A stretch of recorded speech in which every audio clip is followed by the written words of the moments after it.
Hi, ನಾನು ಜ್ಯೋತಿ ಮಾತಾಡೋದು. ಎಲ್ಲರಿಗೂ ನಮಸ್ಕಾರ. ಯಾರೆಲ್ಲ ನನ್ನ ವಿಡಿಯೋ ನೋಡ್ತಿದ್ದೀರಾ ಎಲ್ಲರೂ ಸಬ್ಸ್ಕ್ರೈಬ್ ಮಾಡ್ಕೊಂಡು ನೋಡಿ. ನಾನಿವತ್ತು ಇಲ್ಲಿ ಸಂಪಂಗಿ ಫೂಲ್ ಅಂತ ಒಂದು ಸ್ವೀಟ್ ಮಾಡ್ತಾಯಿದ್ದೀನಿ. ಇದು ಆಂಧ್ರ ಪ್ರದೇಶದ ಸ್ವೀಟ್.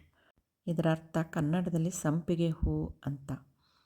ಇದಕ್ಕೆ ಬೇಕಾಗಿರೋಂಥ ಸಾಮಗ್ರಿಗಳು: ಮೀಡಿಯಮ್ ಬೌಲಲ್ಲಿ 2 ಕಪ್ ಮೈದಾ, ಸ್ಮಾಲ್ ಕಪ್ ಸಕ್ಕರೆ, 2 ಏಲಕ್ಕಿ, 1.5 ಚಮಚ ಬೆಣ್ಣೆ, ತುಪ್ಪನೂ ಹಾಕೋಬೋದು. ಸಕ್ಕರೆನ ಮಿಕ್ಸಿ ಜಾರಿಗೆ ಹಾಕಿ ಪೌಡರ್ ಮಾಡ್ಕೊಳ್ಳೋಣ. ಈಗ ಪೌಡ್ರ್ ಮಾಡ್ಕೊಂಡಾಗಿದೆ. ಒಂದು ಬೌಲಿಗೆ ಮೈದಾ, ಬೆಣ್ಣೆ ಹಾಗೂ ಪೌಡ್ರ್ ಮಾಡ್ಕೊಂಡಿರೋಂಥ ಸಕ್ಕರೆನ 1 ಸ್ಪೂನ್ ಹಾಕ್ಕೊಳ್ಳೋಣ.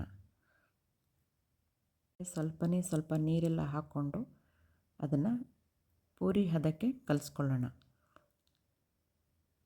ತುಂಬ ತೆಳ್ಳಗೆ ಬೇಡ, ಪೂರಿ ಹಾಕ್ತೀವಲ್ಲ ಅದೇ ಹದಕ್ಕೆ ಕಲಿಸ್ಕೊಳ್ಳೋಣ. ಅದನ್ನು ಚೆನ್ನಾಗಿ ನಾದ್ಕೊಳ್ಳೋಣ. ಚೆನ್ನಾಗಿ ನಾದಿದ ನಂತರ ಒಂದು 10 ನಿಮಿಷ ಅದನ್ನು ನೆನೆಯಕ್ಕೆ ಬಿಟ್ಬಿಡೋಣ. 10 ನಿಮಿಷಗಳ ಕಾಲ ಅದು ಚೆನ್ನಾಗಿ ನೆನೆದ ನಂತರ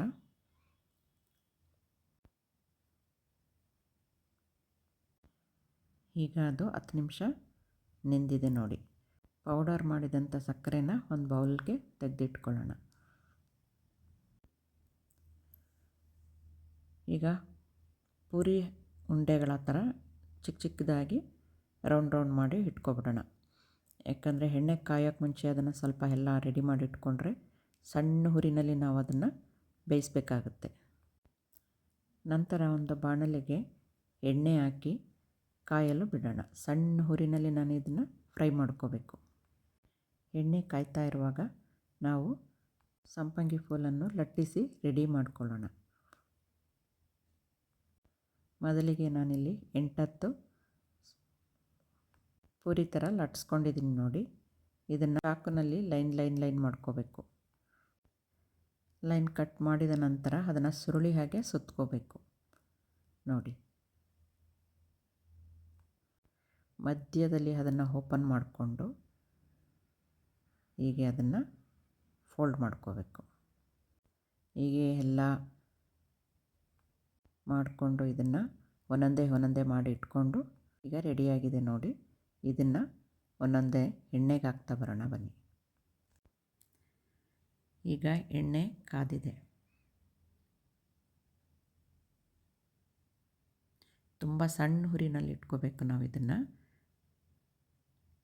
ಸ್ವಲ್ಪ ಕೆಂಬಣ್ಣ ಬರೋವರೆಗೂ ಅದನ್ನು ಫ್ರೈ ಮಾಡ್ಕೋಬೇಕು. ತುಂಬ ಕಲರು ಬೇಡ. ಸಂಪಂಗಿ ಫೂಲ್ ಅಂದರೆ ನೋಡಿ, ನೋಡೋಕ್ಕೆ ಸಂಪಿಗೆ ಥರನೇ ಇದೆ, ಸಂಪಿಗೆ ಹೂ ಥರನೇ ಇದೆ ನೋಡಿ. ಒಂದೊಂದೇ ಹಾಕೋತಾ ಅದನ್ನು ಸಣ್ಣ ಸಿಮ್ಮಲ್ಲಿ ಇಟ್ಕೊಂಡು ಮಾಡಬೇಕು. ಸ್ವಲ್ಪ ಹುರಿ ಕೊಟ್ಟರು ಅದು ಸೀದೋಗ್ಬಿಡುತ್ತೆ. ಸಣ್ಣ ಹುರಿನಲ್ಲಿ ಫ್ರೈ ಮಾಡ್ಕೋತಾ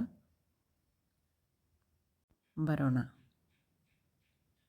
ನೋಡಿ. ಈ ಕಲರ್ ಇದ್ದರೆ ಸಾಕು, ಎತ್ಬಿಡೋಣ ಇದನ್ನು. ಈಗ ಎತ್ತಿ ಒಂದೊಂದೇ ತಟ್ಟೆಗೆ ಹಾಕ್ಕೊಂಡು ಅದಕ್ಕೆ ನಾವು ಸಕ್ಕರೆ ಪೌಡ್ರ್ ಮಾಡ್ಕೊಂಡಿಟ್ಟಿರ್ತೀವಲ್ಲ ಅದನ್ನು ಮೇಲ್ಗಡೆ ಹಾಕಬೇಕು. 2 ಕಡೆಗೂ ತೆಗೆದುಬಿಟ್ಟು ಸಕ್ಕರೆ ಪೌಡ್ರನ್ನ ಹಾಕೋಣ. ಹೀಗೆ ಹಾಕೋದ್ರಿಂದ ತುಂಬ ಸ್ವೀಟ್ ಇರಲ್ಲ, ತಿನ್ನೋಕ್ಕೆ ತುಂಬ ಚೆನ್ನಾಗಿರುತ್ತೆ. ಅದು ಹಾರದ ಮೇಲೆ ಗರಿ ಆಗುತ್ತೆ. ಅದು ಇದರ ಟೇಸ್ಟ್ ಅಂತೂ ತುಂಬ ಚೆನ್ನಾಗಿರುತ್ತೆ ನೋಡಿ. ಸಕ್ಕರೆ ನಿಮ್ಗೆ ಬೇಕು ಅಂದರೆ ಸಕ್ಕರೆ ಪಾಕ ಮಾಡಿಕೊಂಡು ಹಾಕೋಬೋದು. ನಾನಿಲ್ಲಿ ಬರೀ ಸಕ್ಕರೆ ಪೌಡ್ರ್ ಮಾಡ್ಕೊಂಡು ಹಾಕೋತಾ ಇದ್ದೀನಿ ನೋಡಿ. ಸಂಪಂಗಿ ಫೂಲ್ ರೆಡಿಯಾಗಿದೆ. ಈಗ ಯಾರಿಗೆಲ್ಲ ಇಷ್ಟ ಆಯಿತು ಒಂದು ಕಮೆಂಟ್ ಮಾಡಿ, ಲೈಕ್ ಮಾಡಿ, ಫ್ರೆಂಡ್ಸ್ ಆ್ಯಂಡ್ ರಿಲೇಟಿವ್ಸ್ಗೆ ಶೇರ್ ಮಾಡಿ. ಧನ್ಯವಾದಗಳು ನನ್ನ ವಿಡಿಯೋ ನೋಡಿದವರೆಲ್ಲರಿಗೂ.